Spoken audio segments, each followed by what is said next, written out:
कभी आपने गौर किया है, डर हमारे जीवन का कितना बड़ा हिस्सा चुपचाप खा जाता है। डर हमारे हर फैसले में छुपा बैठा होता है।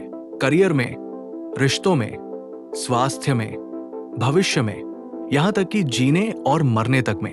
हम जो काम करना चाहते हैं, जो सपने देखना चाहते हैं, कई बार सिर्फ इसलिए नहीं कर पाते क्योंकि भीतर एक आवाज आती है, क्या होगा अगर असफल हो गया? और यही डर हमें रोक देता है। ओशो कहते हैं, डर भविष्य का प्रक्षेपण है। जहां भविष्य नहीं है, वहां डर भी नहीं है। तो सवाल यह है, क्या सचमुच हम डर के गुलाम बने रहेंगे या कोई राह है जिससे हम डर से मुक्त हो सकते हैं?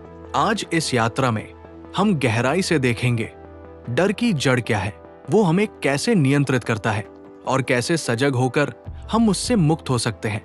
भाग 1, डर की जड़, रूट ऑफ फियर। डर हमेशा बाहर से नहीं आता, डर हमेशा भीतर से जन्म लेता है।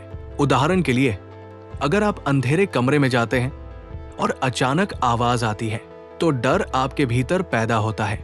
बाहर की आवाज तो सिर्फ एक ट्रिगर है, असल में डर आपकी कल्पना है।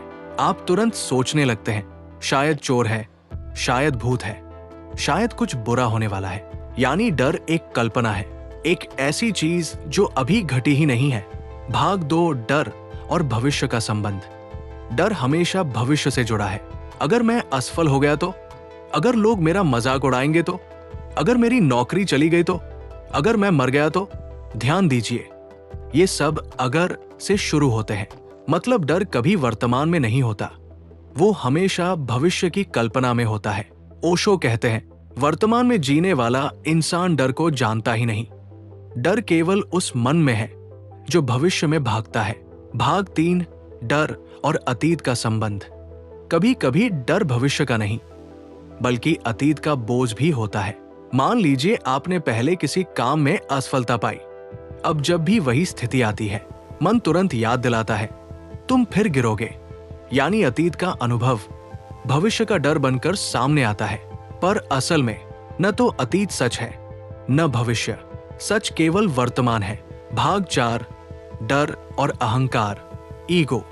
डर का सबसे बड़ा आधार है अहंकार। हम डरते क्यों हैं? क्योंकि हमारा अहंकार हमेशा सुरक्षित रहना चाहता है। अहंकार चाहता है कि हमें कोई चोट न पहुंचे, कोई असफलता न मिले, कोई आलोचना न हो। पर जीवन की सच्चाई यह है कि जहां अहंकार है, वहां डर हमेशा रहेगा। जैसे ही हम अहंकार छोड़ देते हैं, डर अपने आप गायब हो जाता है। भाग 5, डर के प्रकार। डर कई रूपों में आता है। 1, असफलता का डर। 2, अस्वीकार किए जाने का डर, रिजेक्शन। 3, गरीबी का डर। 4, बीमारी का डर। 5, मृत्यु का डर। हर इंसान इन डर से कभी न कभी गुजरता है। लेकिन याद रखो, डर का असली चेहरा हमेशा कल्पना है, सच्चाई नहीं। ओशो हमें सजगता, अवेयरनेस का मंत्र देते हैं। डर से लड़ना नहीं है, बल्कि उसे देखना है। डर को बिना निर्णय, बिना भागे देखना ही उसका रूपांतरण है।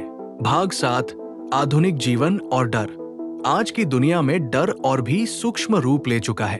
किसी को डर है कि उसकी सोशल मीडिया इमेज खराब ना हो जाए। किसी को डर है कि लोग क्या कहेंगे। किसी को डर है कि अगर पैसा न हुआ तो क्या होगा। पर गहराई से देखो, डर वही पुराना है, बस उसकी भाषा बदल गई है। भाग 8, डर से मुक्ति के उपाय, प्रैक्टिकल स्टेप्स। 1, सजगता, अवेयरनेस। जब भी डर उठे, उसे दबाओ मत, पूरी तरह महसूस करो। देखो कि शरीर कांप रहा है, सांस तेज हो रही है। बस देखो, कोई निर्णय मत दो, धीरे धीरे डर पिघलने लगेगा। 2, वर्तमान में लौट आओ।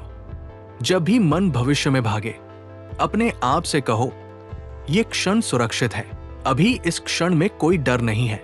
3, छोटे छोटे कदम लो। अगर तुम्हें मंच पर बोलने से डर लगता है, तो पहले दर्पण के सामने बोलो, फिर दोस्तों के सामने बोलो। धीरे धीरे डर कम होने लगेगा। 4, ध्यान, मेडिटेशन। ध्यान डर के जहर का एकमात्र इलाज है। ध्यान से तुम ये देख पाओगे कि डर सिर्फ मन का खेल है। 5, मृत्यु को स्वीकारना। सबसे बड़ा डर मृत्यु का है, लेकिन अगर मृत्यु को भी जीवन का हिस्सा मान लिया जाए, तो डर समाप्त हो जाता है। साथियों, डर से भागकर कभी मुक्ति नहीं मिलती।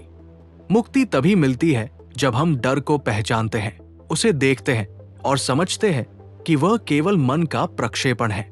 आज का टास्क यही है, अपने किसी एक डर को पहचानो।